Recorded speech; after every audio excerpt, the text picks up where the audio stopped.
inform you about the Middle English. Middle English abbreviated to was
Dative, accusative, T, U.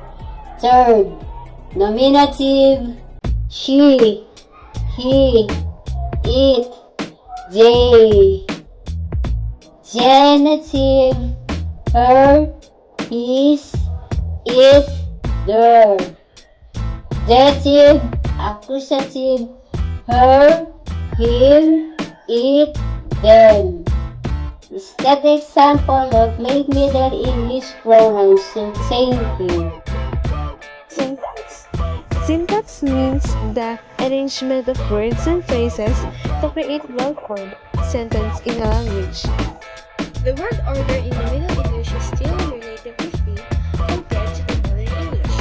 However, with the grammaticalization of prepositions, demonstratives, and some verbs which become indicators of case, definiteness, and tense aspect, respectively, a stricter order is established.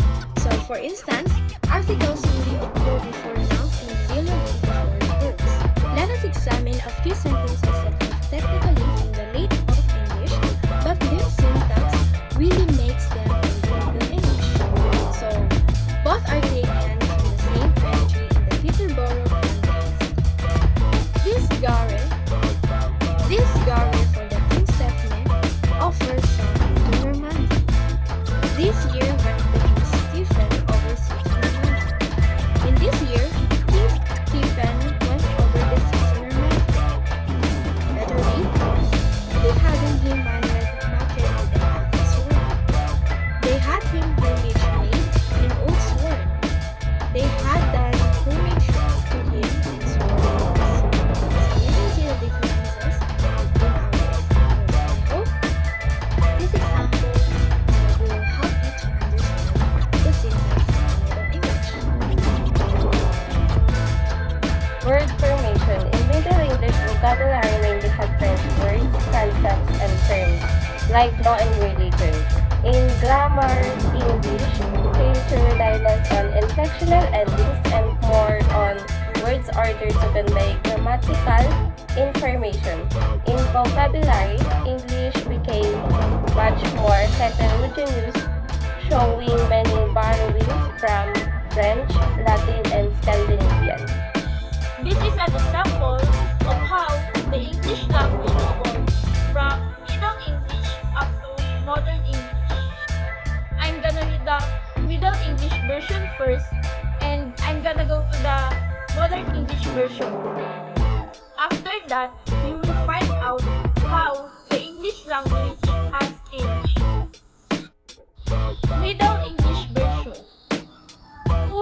Father, that art in heavenest, hallowed be thee, Nama.